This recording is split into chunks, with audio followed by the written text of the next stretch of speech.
గ్రామ పంచాయతీ కార్మికుల వేతనాలను పెంచి పెండింగ్ బకాయిలను వెంటనే ఇవ్వాలని ప్రగతిశీల గ్రామ పంచాయతీ వర్కర్స్ యూనియన్ రాష్ట్ర అధ్యక్షులు దాసు ప్రభుత్వాన్ని కోరారు. 2024 మే 24 తేదీన నిజామాబాద్ నగరంలోని కోటగల్లీలో నీలం రామచంద్రయ్య భవనంలో జిల్లా కమిటీ సమావేశం అనంతరం ఏర్పాటు చేసిన పాత్రికేయుల సమావేశంలో దాసు పాల్గొని ప్రసంగించారు. ప్రజారోగ్యం కోసం తన ఆరోగ్యాన్ని పణంగా పెట్టి పనిచేస్తున్న సఫాయి కార్మికులకు వేతనాలు పెంచి పర్మనెంట్ చేయాలని దాసు రాష్ట్ర ముఖ్యమంత్రి రేవంత్ రెడ్డిని కోరారు. గతంలో స్వచ్ఛ భారత్లో ముందు వరుసలో ఉండి పనిచేసిన సఫాయి కార్మికులను సన్మానించి శాలువాలు కప్పి మోదీ, కేసీఆర్ ప్రభుత్వాలు వేతనాల పెంపు పర్మనెంట్ విషయం విస్మరించారని ఆయన అన్నారు. అనేక సంవత్సరాలు వెట్టి చాకరీ చేస్తున్న సఫాయి కార్మికుల పట్ల కనికరం లేని పాలకులు ఉండటం విచారకరమని ఆయన తెలిపారు. 2016 అక్టోబర్ 26వ తేదీన సమాన పనికి సమాన వేతనం ఇవ్వాలని సుప్రీంకోర్టు తీర్పునిచ్చిన నేటికి అమలు కావడం లేదని దాసు ఆవేదన వ్యక్తం చేశారు. ఈ పాత్రికేయుల సమావేశంలో యూనియన్ జిల్లా అధ్యక్ష కార్యదర్శులు కాజా మోహినుద్దీన్, జేపీ గంగాధర్, జిల్లా నాయకులు డి పోషెట్టి, నర్సింగ్పల్లి గంగన్న, ఇఫ్ట్ నాయకులు ఇందూరు రాజన్న తదితరులు పాల్గొన్నారు. ప్రజారోగ్యం కోసం తప్పించి తమ ఆరోగ్యాన్ని పణంగా పెట్టి పనిచేస్తున్నప్పటికీ ఇప్పటికీ ఈ ప్రభుత్వాలకు ఎలాంటి ప్రేమ లేదు. ఎందుకంటే ఢిల్లీలో ఉన్నటువంటి నరేంద్ర మోడీ సఫాయి కార్మికులను సన్మానించి శాలువ కప్పి బజారుకు కూర్చింది.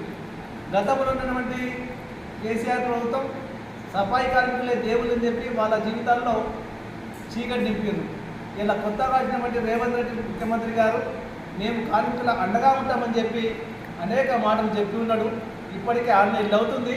ఎందుకంటే సఫాయి కార్మికులు మొత్తం తెలంగాణ రాష్ట్రంలో ఉన్నటువంటి ప్రజల ఆరోగ్యం కోసం తమ ఆరోగ్యాన్ని అన్నంగా పెడుతున్న విషయం మీకు తెలిసిందే.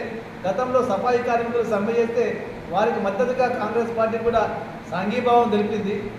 ఎందుకంటే ఒక దిక్కు సమాన పనికి సమాన వేతనం కావాలని చెప్పి పెద్ద ఎత్తున ఆందోళన చేసి ఆ తర్వాత సుప్రీంకోర్టులో ఒక కేసు వేసిన తర్వాత అక్కడ ఉన్నటువంటి సుప్రీంకోర్టు జడ్జిమెంట్ ఏ విధంగా ఉందంటే సమాన పనికి సమాన వేతనం ఇవ్వాలని చెప్పి ఒకే పనికి 2 రకాల వేతనాలు ఇవ్వడం బానిసత్వం. కాబట్టి వెంటనే ఈ దేశంలో ఉన్నటువంటి సఫాయి కార్మికులకు, గ్రామ పంచాయతీలో పనిచేస్తున్నటువంటి అన్ని రకాల కార్మికులకు సమాన పనికి సమాన వేతనం ఇవ్వాలని చెప్పి 2016 అక్టోబర్ 26 తారీఖు నాడు జడ్జిమెంట్ వచ్చింది. కానీ నరేంద్ర మోడీ ప్రభుత్వం కానీ ఇక్కడ ఉన్నటువంటి రాష్ట్ర ప్రభుత్వాలు నిర్లక్ష్యం చేసినాయి. ఇప్పటికీ వెంటనే అమలు చేయాలని చెప్పి కూడా కాంగ్రెస్ పార్టీ డిమాండ్ చేసింది. మా ఇంకా ఆందోళనకు మద్దతు పలికింది. కాబట్టి రాష్ట్ర ముఖ్యమంత్రి రేవంత్ రెడ్డి గారు వెంటనే ఈ కార్మికుల యొక్క సమస్యలు పరిష్కరించాలి, సఫాయి కార్మికుల వేతనాలు పెంచాలి. అట్లాగే దాదాపు కొన్ని గ్రామ పంచాయతీలు 5 నెలలు, 4 నెలలు, 6 నెలలు కూడా బకాయిలు ఉన్నట్లు మా దృష్టికి వచ్చింది. కాబట్టి జిల్లా డిపిఓ కానీ జిల్లా కలెక్టర్ కానీ ఈ కార్మికుల బకాయిల్ని వెంటనే ఇప్పించి వాళ్లకు చేయూతనివ్వాల్సిందిగా మేము కోరుతా ఉన్నాం. లేకపోతే పంచాయతీ కార్మికులతో ఆందోళన చేయాల్సి వస్తుందని చెప్పి మేము తెలంగాణ ప్రగతిశీల గ్రామ పంచాయతీ వర్కర్స్ యూనియన్ ఐఎఫ్టీ తరఫున ఈ పాలకులకు ప్రభుత్వానికి తెలియజేస్తా ఉన్నాం.